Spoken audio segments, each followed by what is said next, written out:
Гостин во Република ТВ е доктор Јованка Костовска, председател на Комисијата за климатски промени во Министерството за здравство. Македонија ги живее најжешките денови, па поради тоа гостин во Република ТВ е доктор Јованка Костовска. Што велат податоците? Дали граѓаните се придржуваат на препораките од Министерството за здравство? Да, радува тоа што граѓаните навистина се придржуваат на препораките на Министерството за здравство и не само оваа година, неколку години наназад. Тоа го забележавме токму поради намалениот број на штетни последици од топлото време на годишно ниво што ги имаме и навистина мислам дека тоа е резултат на овие интензивни кампањи благодарение на медиумите кои што ги промовираат овие кампањи и совети за населението, ги почитуваат посебно постарите лица и ќе приметите дека постарите лица до 10-11 часот ги завршуваат своите потреби, останатој дел од времето седат дома, употребуваат течности повеќе, лесна храна, лесно се облекуваат, ја земаат терапијата од матичниот лекар што им е препишана и постојано прашуваат совети на нашите телефони што ги имаме, или телефонот што е во црвен кар за топлото време, или пак на Ало докторе. Навистина наше сознание е дека се повеќе и повеќе ги почитуваат препораките. Како да се преживеат горештините? Владата донесе вонредни мерки поради жешкото време, во кои бремените жени и лицата над 60 години кои се хронично болни да отсуствуваат од работа до вторник, ама има најави за дека овој топлотен бран ќе продолжи. Дали се размислува да се продолжат и овие вонредни мерки? Податоците што ги добиваме од Хидрометеоролошки завод, од Управа за хидрометеоролошки работи, се дека вторник ќе биде 42 степени. Навистина високи температури, веќе се ослободени овие ранливи групи до вторник, а ќе следиме состојбата дали овие температури со 42 и повеќе ќе продолжат среда и четврток, до кој ден ќе бидат. Според тоа ќе препорачаме на владата, ако е потребно, и дополнителна мерка за ден-два да се продолжи, се зависно од температурите какви ќе бидат. А како да издржат луѓето навистина е тешко на овие горештини, бидејќи ранливите групи можеби ќе останат дома, бремените жени. Да, ама мора да се завршат работните обврски. Така е, мора луѓето да одат на работа. Препораките остануваат исти. Значи, во работните места, работодавците да обезбедат доколку е можно клима уреди или вентилатори. Само да напоменам дека вентилаторите може да помогнат до температура до 35 степени. На 35 улогата нивна не е доволна. Во домашни услови да си постават темни завеси на прозорите, ролетни, исто вентилатори или клима уреди доколку има да постават, да се избегнува директна изложеност на сонце. Најопасно е директна изложеност на сонце, посебно во периодот од 11 до 17 часот. Иако многу граѓани ќе слушнете дека после 17 часот уште им е потешко, затоа што земјата е загреана и чувството на топлина е уште поголемо после 17 часот, меѓутоа не толку штетно по здравјето на организмот, бидејќи нема директна изложеност на сонцето од 90 степени. Затоа да избегнуваат директна изложеност на сонце, ако мора да излезат, обавесно да има капа на глава, бидејќи изливите или инфарктите мозочни, ударите мозочни се како резултат на директната изложеност на сонце, а вака ако е покриена главата со капа заштитена, нема да дојде до такви последици. Очила да носат за сонце, бидејќи штетни ефекти има исто сонцето и врз очите. Течности консумирани, иако не се жедни, да консумираат течности, вода, безалкохолни течности, негазирани течности, што повеќе, бидејќи на тој начин го рехидрираат организмот, да не дојде до оние штетни ефекти од топлото време. Лесна облека, ако мора да се излезени надвор, од време на време под сенка, разладување со вода или од фонтаните, или да се носи водичка со себе, едно шише вода, од време на време да се разладат, или да влезат во климатизирана просторија, во некој трговски центар што е климатизиран, малку да се одморат, па да продолжат, ако веќе мораат да бидат надвор излезени. Постојат 4 фази во овој топлотен бран. Можете ли да ни кажете нешто повеќе за нив? И за акциониот план што го спроведува владата? Акциониот план го донесе владата на Република Македонија, го подготви Министерството за здравство со останатите надлежни министерства, бидејќи сите сме вклучени во оваа проблематика, и Македонија е една од ретките земји и на Балканот и пошироко што има подготвен оваков акционен план. Согласно акциониот план има 4 фази. Првата фаза е зелена фаза или подготвителна фаза и за сите фази точно е нотирано од која до која температура ќе велиме дека е зелена фаза, а од која до која температура велиме е жолта, портокалова и црвена. Значи 4 фази има. Зелена подготвителна, жолта или алертна фаза, портокалова фаза или фаза на топлотен бран и црвена фаза или вонредни состојби, кризна состојба, што до сега не се случиле, се надеваме дека нема да се случат. И точно е нотирано во секоја фаза која институција што треба да превземе, што да превземе Министерство за здравство, што здравствените установи, што Министерство за труд и социјала, Црвен крст и сите надлежни институции. И точно е градуирано за секој регион од државата, од кој до кој степен која фаза е. Ако за Скопје, например, и Скопскиот регион е жолта фаза некаде 39 степени, за Берово, за Охрид жолта фаза е 36 степени, 35 степени, бидејќи тоа население од тој регион не е адаптирано на тие високи температури и токму затоа се различни температурни граници за различни фази во секој регион од државата. До сега и лани и преклани највеќе сме имале до портокалова фаза. И јас велам, ако сега пред некој ден беше жолта фаза, нели новие температури до 39, кога овие температури би биле во јуни, ќе беа портокалова фаза. Бидејќи за јуни не се очекувани толку високи температури, ќе се прогласеше портокалово. За јули се мисли дека ова се нормални очекувани температури и затоа е портокалова, затоа беше жолта фаза. Значи за портокалова треба Скопје да биде 47, 42, па да преиде во портокалова фаза. Но овие жештини се можни и мозочни удари. Кои лица страдаат најмногу? Најмногу страдаат постарите хронично болни лица, бидејќи нивните крвни садови се оштетени, крхки, подложни на влијанија негативни од топлото време и од директно од сонцето, и токму постарите луѓе хронично болни се најповеќе изложени на овие мозочни удари или изливи. Имаме такви случаи, затоа и препорачуваме старите хронично болни лица да си ја земат редовно терапијата. Исто така, освен старите лица како ранливи групи, што ги рачунаме и бремените жени, ранливи групи ни се лицата кои што работат на отворено. Градежни работници, оние кои што асфалтираат по патиштата, кои што работат на отворено, иако се помлади, пошто се директно изложени цел ден на топлото време и кај нив ризикот од мозочни удари е поголем. А исто така во ризични ранливи групи ни се и бездомниците, бидејќи тие се ностоп по улица, незаштитени и кај нив постои опасност. Сепак најризична ранлива група за мозочни удари е старите лица над 60 години со хронични кардиоваскуларни заболувања.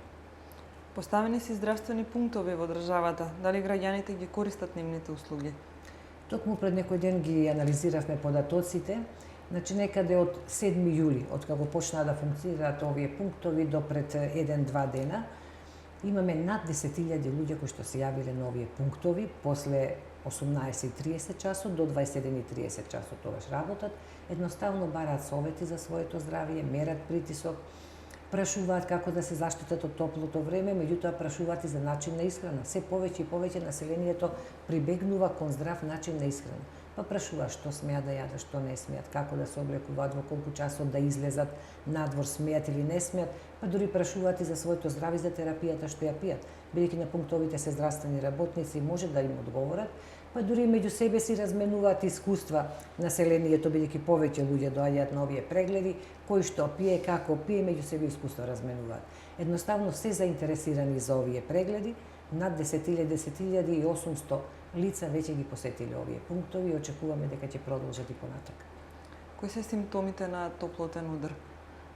Топлотен удар е најтешката состојба, да, како негативна последица од топлото време и директната сончева изложеност, инаку како полесни форми може да биде исцрпеност, оток на нозете, исип, обично кај малите деца топлотен исип може да се јави, колапс, колабирање, моментален колапс кој што после пак ќе се опорави пациентот со дополнителна терапија и разладување, рехидратација, а додека топлотниот удар е најтешката форма и тој се манифестира со изнемоштеност, малаксалост, зашеметеност, главоболки, повраќање, изгубеност, конвулзии или грчеви и може да се јави температура, и тоа температура до 40 степени. Тоа значи дека организмот во тој момент толку бил изложен на топло време, што изгубил можност за терморегулација. Терморегулацијата е нарушена на организмот, затоа и температурата се качува 40 степени и пациентот навенците е во една лоша состојба што може да заврши со шокова состојба, да изгуби свест, и на таквите пациенти треба да се препознаат навреме, да може веднаш да им се помогне, веднаш да се транспортираат до итна медицинска помош или доколку се уште не е стигната итна медицинска или нема во близина, да се стават под сенка, да се раскопчат, да се ослободат од облеката, веднаш да се почне со ладни облоги на челото, под пазувите, на препоните, бидејќи тука има крвни садови поголеми да може да ја примат, да го примат ладното од надвор, да се малку освежи организмот и ако се свесни да се дава течности и веднаш да се повика итна медицинска помош, бидејќи може да се случи, не дај Боже, ваквите состојби да завршат и со смртен исход. На овие жештини граѓаните се обидуваат да се разладат на различни начини, но што не треба да прават? Кои се најчестите грешки кои ги правиме на овие жештини? Најчестите грешки што ги правиме се, како например прво, сакаме да приемеме многу ладни пијалоци со многу мраз. Да, тоа може, ама ако и ние сме адаптирани, сме во просторија со нормална температура. Ако идеме од надвор, вжештени, загреани и ладен пијалок со многу мраз, може да предизвика шокова состојба, штетни ефекти, да нарушување на организмот. Значи не толку ладни пијалоци, може ладен пијалок, ама не превише ладен, посебно оној контраст затоплено тело со ладен пијалок, да. А инаку може ладни пијалоци, зошто да не. Второ што грешиме е климатизирана просторија на 20 степени, 18 степени, излегуваме надвор на 38-39 степени. Значи никако, просторијата треба да биде климатизирана некаде на 26-27 степени, не пониско. А ако е пониско климатизирана, 22-23 степени, да се исклучи климата барем 10-15 минути да се адаптира организмот на потопла температура, па дури после да се искочи надвор на пожешко време. И трето што грешиме за време на одморите. Обично помладите, тоа е за помладите, обичај веднаш да се фрлаат во ладна вода, во езерска вода, во морска вода или во базени, претходно сунчани, загреани и значи отпуштени крвните садови, проширени и наеднаш ќе влезат во ладна вода, а ладната вода ќе направи грч, стегање на крвните садови, може онесвестување, не дај Боже, и давање или други проблеми, инфаркти да настанат. Затоа е убаво, јас и минатиот пат кажав и на едно друго интервју, воопшто не е смешно. Ако некој на плажа прво се олади со вода едноставно на деловите од телото, па после да влезе. Тоа не е нешто што треба да го прават старите. Тоа е нешто што треба секој да го направи. Затоа што и кај многу млади лица имаме од ова нагло влегување да настанат штетни ефекти по здравието. Значи припрема на организмот, малку ладење, 1-2-3 минути седење во вода, прскање со вода, па дури после влегување. Зошто овие 40 степени кои сега ги живееме не се одвестуваат на оние од пред 20 години? Која е разликата? Велиме дека и тогаш било жешко, ама сега ни е пожешко. Така. Постарите ќе кажат, тогаш можеби бевме помлади, повеќе издржувавме, сега не издржуваме. Меѓутоа, овие температури штетно делуваат и се жалат на овие температури сите, и младите и постарите. Сигурно е тоа резултати на озонските дупки што ги велиме во атмосферата и директното зрачење на УВ зраците. И ќе приметите дека сончевите зраци многу поинаку сега се чувствуваат на телото, едноставно како да пече, како да пржи, за разлика од порано, кога помалку се чувствувале. Сигурно е тоа резултати на климатските промени воопшто во светски рамки и на озонските дупки и директната изложеност и појакото зрачење на сончевите зраци. И токму затоа овие денови сите велевме, иако е 36, 37 или 38, чувството беше како да е 42-43. И сонцето многу повеќе печеше, меѓутоа многу повеќе штетни ефекти се во урбаните средини. Ова исто сонце со 38 степени во некое планинско село нема толку да направи проблеми и попријатно е отколку истото сонце со 38 степени во градска средина, каде што и асфалтот се вжештува, каде што имаме урбана средина, згради околу и испарување, зрачење и ефектот чувството е како да е 44 степени, а не како да е 39. И затоа луѓето многу повеќе се жалија и затоа се одлучивме после долготрајни вакви температури и вакво чувство на многу појака температура од нормалната да преземеме мерки да ги ослободиме овие ранливи групи. Па токму поради тоа и топлото време ги затвори граѓаните на еден начин дома. Големите градови се претворија во топлински острови. Кои се вашите препораки за граѓаните за жешкото време? Да си останат дома. Да си останат дома посебно во овој период од 11 до 17 часот. Ако треба да излезат или имаат обврски, да ги завршат до 10 и после 17, велам за оние кои што не се може на работни да места, кои што може тоа да си го дозволат. А тие што се на работни места да се потрудат барем да пијат повеќе течности на работно место, полесно да се облекуваат, а работодавците уште еднаш апелирам, значи година во година апелираме да им овозможат услови. Ако немаат климатизирани простори за сите вработени За било која организација, фирма, па зборувам и за болници, па и за социјални установи, за сите. Да обезбедат барем по една така наречена ладна соба, каде што ќе има клима уреди, каде што може од време на време, на час, час и половина вработените малку да се одморат, малку да се оладат во таа ладна просторија, па пак да продолжат да работат.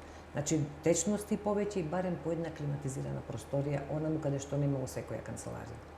Ви благодарам на гостувањето, доктор Костовска. Благодарам вас.